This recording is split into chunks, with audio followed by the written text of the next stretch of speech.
Easy, this management lark, innit? Or this interim lark.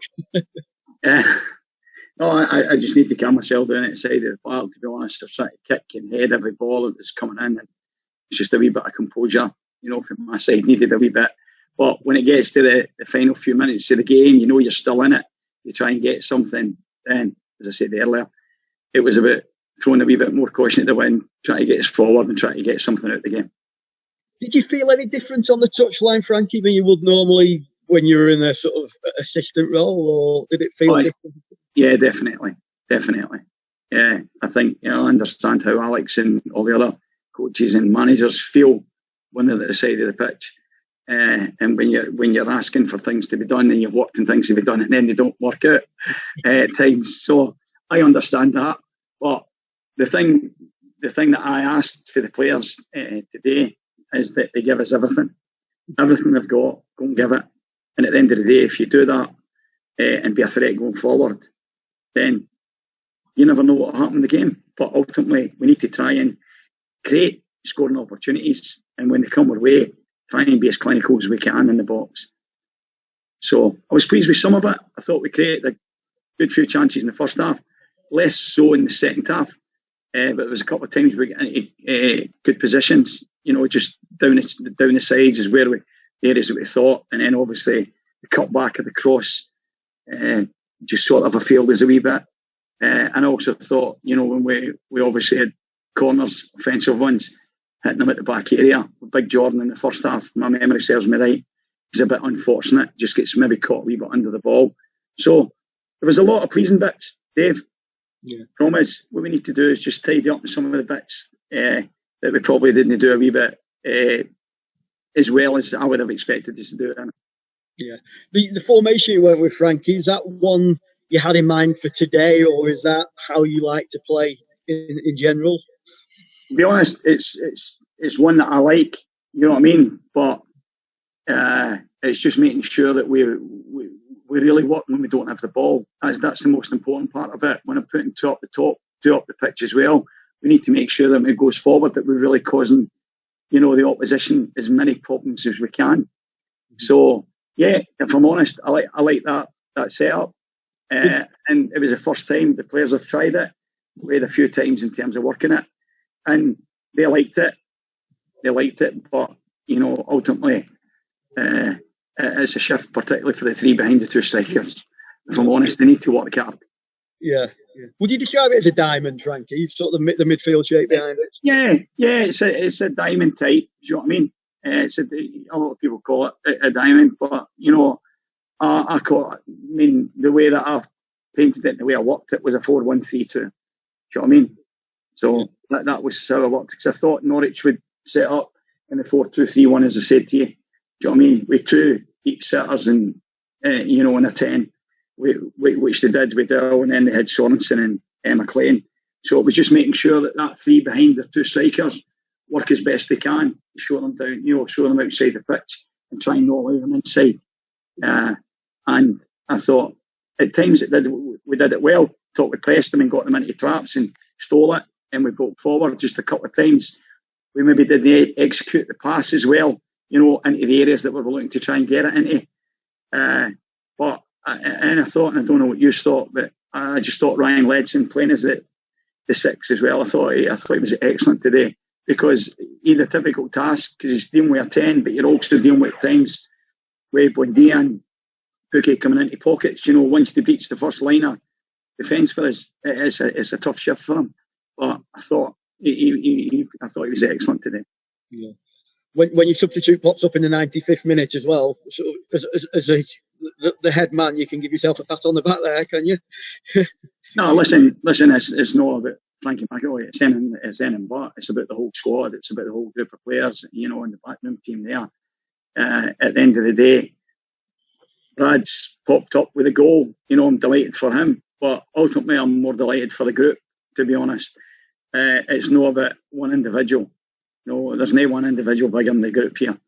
And that's what they know and they understand, that we're a team. We'll win together, we'll lose together, and I say to you, we'll draw together. And I was just delighted for them that they managed to get a point at the end of it. They all came over to you at the end, didn't they? You wanted to celebrate. Were you under that scrum? Well, I'm not sure. I'm not sure if they came towards me or not. To be honest, I was struggling to try and see it. I'm actually shouting, "Get it turned! Get it turned!" and I just seen him getting turned, and then I'm not sure somebody went in front of him, right in the galley, and then I just knew the ball had went into the net. So to be honest, I didn't really see it going in. But I just think they were delighted as a group. You know what I mean? There was guys there who weren't even, never even got on today, but they were desperate to come down. And it's always nice to get a late equaliser, isn't it? To get something at the game. So as a group, they've been great. And as I said to you, in terms of the work ethic, the hard work, the endeavour, the commitment, the hunger, the desire, I think that was there today.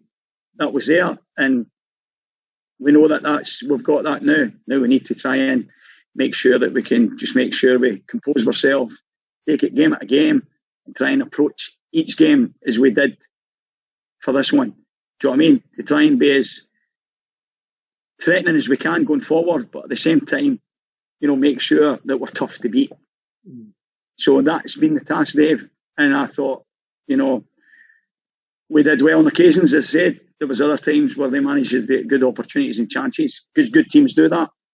But sometimes you need a wee bit of luck in the game. Do you know what I mean?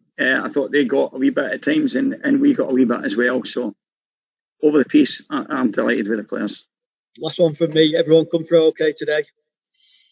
Yeah, we've just got a couple of wee niggles, but they should be fine. They should be fine. We'll find that tomorrow. Great stuff. Thanks from me. You're welcome, Dave. Hey, Frankie. How you doing, Josh? Yeah, good. What was it like in there afterwards? Husey said everyone just really sort of buzzing.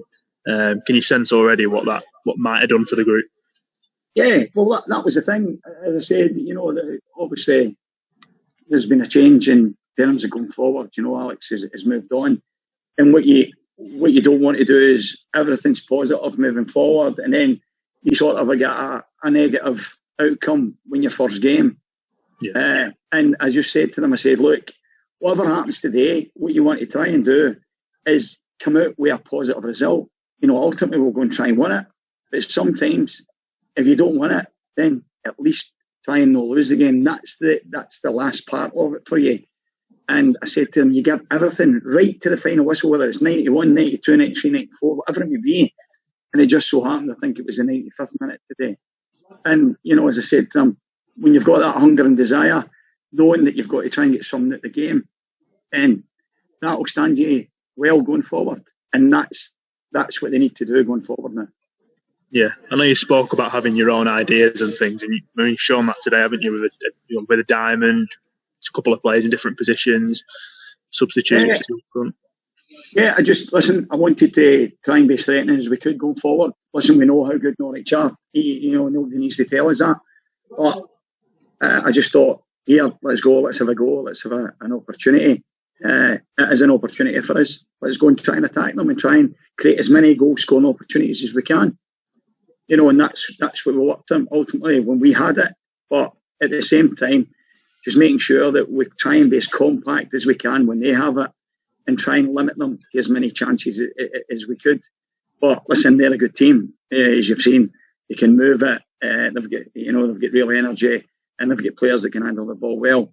So for us, delighted with a lot of the stuff. There was other bits that we probably could have done better. As I said to you, the goal was disappointing because we're not wanting to come inside, open the goal up, and get shots at goal. I would have more been happier if they go down the sides of you, and then looking for cross balls, and then we can defend our area. So that was what we tried to do defensively. And a lot of the time we did it. We set traps to steal it and try and break forward. And we did that well. We got a chance and an opportunity for a meal. Maybe we should take it earlier, but it's a good save for Krul. And we got opportunities for ourselves, to try and get goals. And as I said to you, I thought at set plays we could be a threat as well. And there's a few of them that were a threat. The Jordan one at the back stick, maybe just got under it a wee bit. So there were some pleasing bits, George, some pleasing bits for us. And, it's a start, and we can look forward to the next game now. Yeah. Can I just check, is Greg Cunningham too far away, or? Is he too far away? Well, hopefully he's not too far away, but he'll not make Swansea.